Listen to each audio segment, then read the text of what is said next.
Hi friends, PSC ഹെൽപ്പ്ലൈനിലേക്ക് എല്ലാവർക്കും സ്വാഗതം. ഞാൻ നീതു. ഈ ശനിയാഴ്ച വരാൻ പോകുന്ന പരീക്ഷയായ LDC ഗാദി ബോർഡ് എക്സാമിന് അതുപോലെ തന്നെ പിന്നീട് വരാൻ പോകുന്ന VU എക്സാമിന് ആവശ്യമായ പ്രീവിയസ് മാത്സിലെ 20ാം ഭാഗമാണ് ഇന്ന് ഞാൻ നിങ്ങൾക്ക് പറഞ്ഞുതരാൻ പോകുന്നത്. അപ്പോൾ നമുക്ക് ക്ലാസ്സിലേക്ക് കിടക്കാം. ഫസ്റ്റ് ക്വസ്റ്റ്യൻ, 0, 6, 24, 60 എന്ന ശ്രേണിയിലെ അടുത്ത സംഖ്യ ഏത്? ഇത് എങ്ങനെ ചെയ്യിക്കാൻ നമുക്ക് നോക്കാം. അതായത് 1 ക്യൂബ് മൈനസ് 1 0. അതായത് 1 ക്യൂബ് എന്ന് പറഞ്ഞാൽ 1 തന്നെയാണ്. ആ 1 1 മൈനസ് ചെയ്താൽ 0. അത് കഴിഞ്ഞാൽ 2 ക്യൂബ് മൈനസ് 2. 2 ക്യൂബ് എത്രയാണ്? 8. 8 മൈനസ് 2 6. ഇനി അടുത്തത് 3 ക്യൂബ്. 3 cube minus 3. 3ന്റെ ക്യൂബ് 27 മൈനസ് 3 24. ഇനി അടുത്തത് 4 ക്യൂബ് മൈനസ് 4. 4ന്റെ ക്യൂബ് 64 മൈനസ് 4 60. അടുത്ത സംഖ്യ ഏത് എന്നാണ് ചോദിച്ചിരിക്കുന്നത്. അപ്പോൾ അടുത്തത് ഏതായിരിക്കും? 5 ക്യൂബ് മൈനസ് 5. 5ന്റെ ക്യൂബ് എത്രയാണ്? 125 മൈനസ് 5 120. അപ്പം ആൻസർ കിട്ടി. Option C 120. സെക്കൻഡ് ക്വസ്റ്റ്യൻ, 1/1/2015 വ്യാഴാഴ്ചയാണെങ്കിൽ 1/1/2020 ഏത് ദിവസമാണ്? അത് 1/1/2015 എന്ന് പറയുന്നത് ജാനുവരി 1-ാം തീയതി 2015 വ്യാഴാഴ്ചയാണെങ്കിൽ 1/1/2020 ജാനുവരി 1-ാം തീയതി 2020 ഏത് ദിവസമാണ് എന്നാണ് ചോദിച്ചിരിക്കുന്നത്. അത് ഡേറ്റ് ഒന്ന് തന്നെയാണ്. ജാനുവരി 1, അതിലും ജാനുവരി 1. നമുക്ക് എങ്ങനെ നോക്കാം? നമുക്ക് ആ നോക്കേണ്ടത് 2015 എത്ര അതിദിവസമുണ്ട് എന്നാണ്. 2015 ഒരു അതിദിവസം. 2016 അതായത് 2016 എന്ന് പറയുന്നത് ലീപ്പ് ഇയർ ആണ്. അതുകൊണ്ട് തന്നെ 2 അതിദിവസം. പിന്നെ 2017 ഒരു അതിദിവസം. 2018 ഒരു അതിദിവസം. 2019 ഒരു അതിദിവസം. നമുക്ക് 2020 നോക്കേണ്ട ആവശ്യമില്ല. 2020 ജാനുവരി 1-ാം തീയതിയാണ് തന്നിരിക്കുന്നത്. നമുക്ക് ഇതെല്ലാം കൂടി കൂട്ടി നോക്കാം. എല്ലാ അതിദിവസം കൊണ്ട് കൂട്ടുക. 1 3 6. അപ്പോൾ ടോട്ടൽ നമുക്ക് എത്ര കിട്ടി? 6 അതിദിവസം കിട്ടി. അപ്പോൾ ഇനി നമുക്ക് എങ്ങനെ കാണേണ്ടത്? തന്നിരിക്കുന്നത് 1/1/2015 വ്യാഴാഴ്ച. അപ്പോൾ വ്യാഴം പ്ലസ് 6. വ്യാഴം കഴിഞ്ഞാൽ വെള്ളി, ശനി, ഞായർ, തിങ്കൾ, ചൊവ്വ, 6ാമത്തെ ദിവസം ബുധൻ. അപ്പോൾ 1/1/2020 ബുധനാഴ്ച.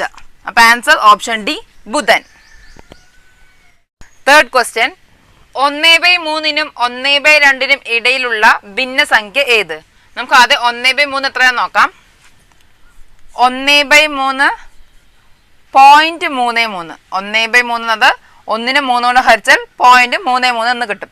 ഇനി അടുത്തത് 1/2. 1/2 എന്ന് പറഞ്ഞാൽ 0.5. ഇനി നമുക്ക് ഈ 0.33-ന്റെയും 0.5-ന്റെയും ഇടയിലുള്ള ഭിന്നസംഖ്യ ഏത് എന്നാണ് ചോദിച്ചിരിക്കുന്നത്. അപ്പോൾ നമുക്ക് ഇനി ഓപ്ഷൻ നോക്കാം. ഓപ്ഷൻ എ 1/4 ആണ്. 1/4 എന്ന് പറഞ്ഞാൽ 0.25. 1/4 എന്ന് പറഞ്ഞാൽ 0.25. 3/3-ന്റെയും 0.5-ന്റെയും ഇടയിലുള്ള സംഖ്യ അല്ല 0.25. അതുകൊണ്ട് തന്നെ നമുക്ക് ആൻസർ ഓപ്ഷൻ എ ക്യാൻസൽ ചെയ്യാം. Option B 2/5. 2/5 എന്നത് 0.4. 0.33-ന്റെയും 0.5-ന്റെയും ഇടയിലുള്ള ഒരു സംഖ്യയാണ് 0.4 എന്നത്. അതുകൊണ്ട് തന്നെ ഓപ്ഷൻ ബി ആണ് ആൻസർ. ഫോർത്ത് ക്വസ്റ്റ്യൻ, ഒരു ജോലി ചെയ്യുന്നതിന് 20 ആളുകൾക്ക് 6 ദിവസം വേണം എങ്കിൽ 8 ആളുകൾക്ക് എത്ര ദിവസം വേണം? നമുക്ക് ഫോർമുല ഉപയോഗിച്ച് ചെയ്യാം. N1 into D1 equal to N2 into D2. N1 എന്നത് 20.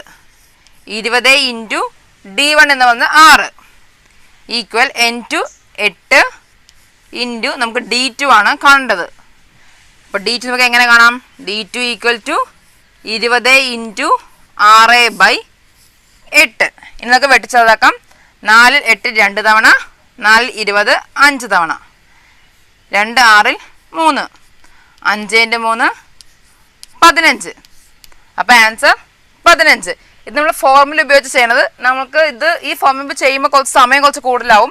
അതുകൊണ്ട് തന്നെ ഇത് നമുക്ക് പെട്ടെന്ന് ഓർത്തിരിക്കാൻ വേണ്ടിയിട്ട്, അതായത് 20 ആളുകൾക്ക് 6 ദിവസം എന്നാണ് പറയുന്നത്. അപ്പോൾ 20 ഇൻറ്റു 6, 20 ആളുകൾക്ക് 6 ദിവസം ബൈ 8 ആളുകൾക്ക് എത്ര ദിവസം എന്നാണ് ചോദിക്കുന്നത്?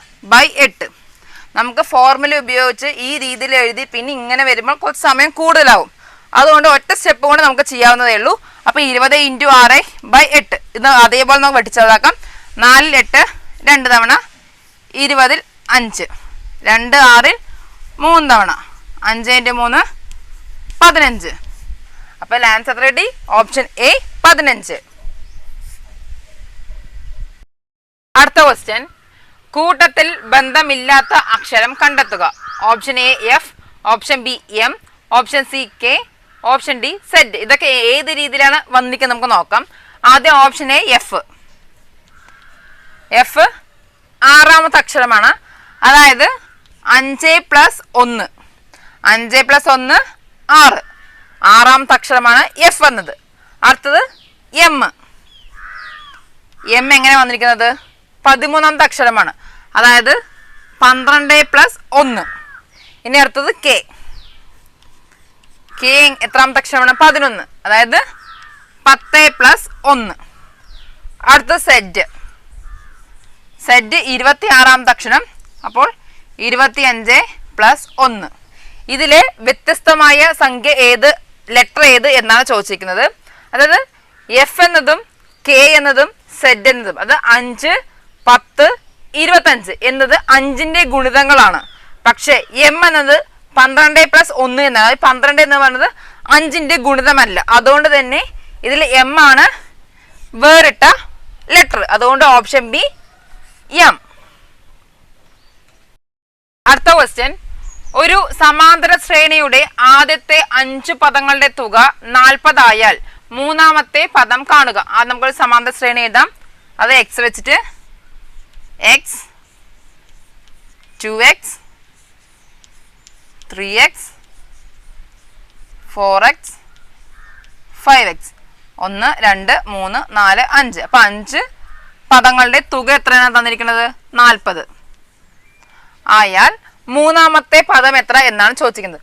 അപ്പോൾ നമുക്ക് ആദ്യം എക്സ് കണ്ടുപിടിക്കണം. അപ്പോൾ ടോട്ടൽ എത്ര എക്സ് ഉണ്ട്? ഇവിടെ 1x ആണ്. അപ്പോൾ 5 9 15. 15x = 40. നമുക്ക് എക്സ് കാണാം. x = 40/15.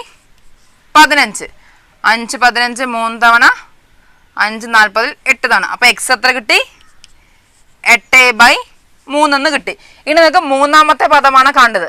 എക്സ് കിട്ടിയത് 8/3. മൂന്നാമത്തെ പദം കാണണം. അപ്പോൾ എന്ത് ചെയ്യണം? 8/3 ഇൻറ്റു 3. 3 3 ക്യാൻസലായി 8. അതായത് മൂന്നാമത്തെ പദം എത്രയാണ്? 8. ഓപ്ഷൻ ഡി 8 ആണ് ആൻസർ. അടുത്ത ക്വസ്റ്റ്യൻ, ഒരു സമചതുരത്തിന്റെ വികരണത്തിന്റെ നീളം 6 സെന്റിമീറ്റർ ആയാൽ പരപ്പളവ് കാണുക. അതായത് ഒരു സമചതുരത്തിന്റെ വികരണം തന്നിട്ട് പരപ്പളവ്, അതായത് വിസ്തീർണം കാണാൻ വേണ്ടിയിട്ട് d²/2 ചെയ്താൽ മതി. അതായത് സമചതുരത്തിന്റെ വികരണം തന്നിട്ട് പരപ്പളവ്, അതായത് വിസ്തീർണം കാണാൻ, വിസ്തീർണമാണ് നമുക്ക് കാണേണ്ടത്. വിസ്തീർണം കാണാൻ d²/2 ചെയ്താൽ മതി. ഡി എന്നത് വികരണം. അപ്പോൾ ഡി തന്നിരിക്കുന്ന എത്ര സെന്റിമീറ്റർ ആണ്? 6 സെന്റിമീറ്റർ. അപ്പോൾ 6² അതായത് 6 × 6/2. 6 2 2 6 3 തവണ, 3 × 6 18. അപ്പോൾ ആൻസർ 18. Option C 18. ക്വസ്റ്റ്യൻ, 36/36⁵ എത്ര?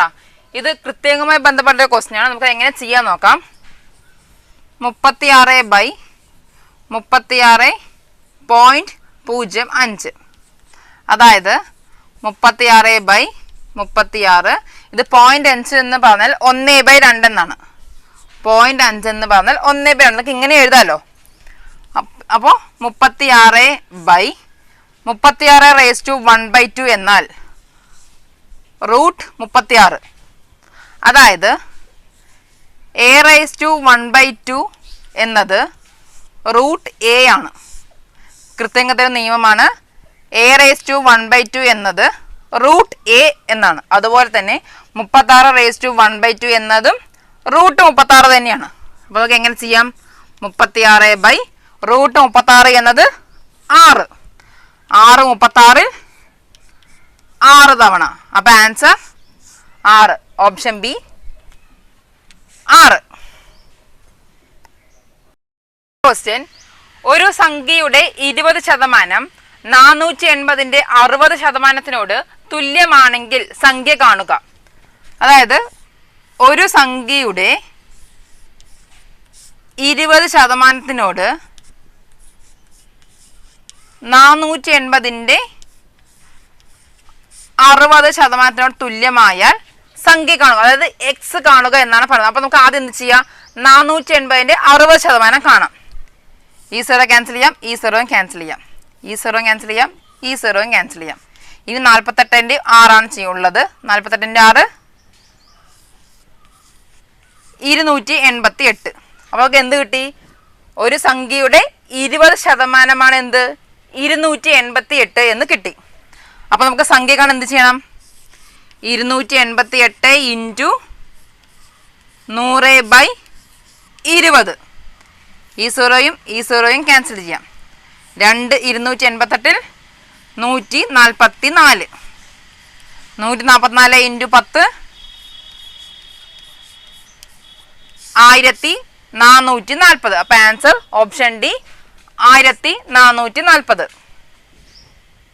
അടുത്ത ക്വസ്റ്റ്യൻ: ഒരു സ്ഥാപനത്തിലെ 19 ജോലിക്കാരുടെ ശരാശരി ശമ്പളം 5000, മാനേജറുടെ ശമ്പളം 10000 ആയാൽ 20 പേരുടെയും ശരാശരി ശമ്പളം എത്ര?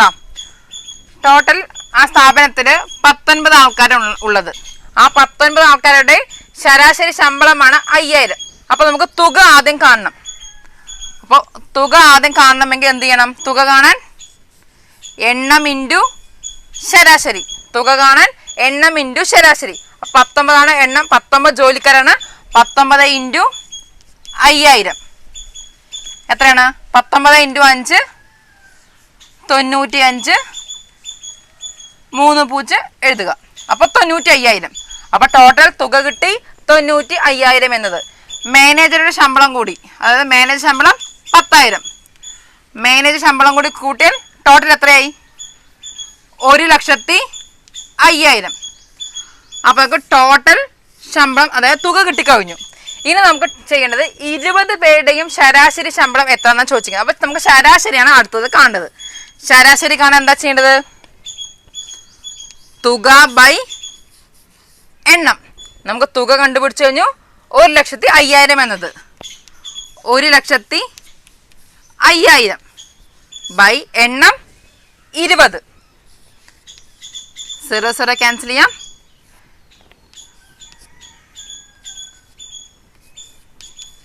വെട്ടിക്കഴിഞ്ഞാൽ 5250. അപ്പോൾ ആൻസർ 5250.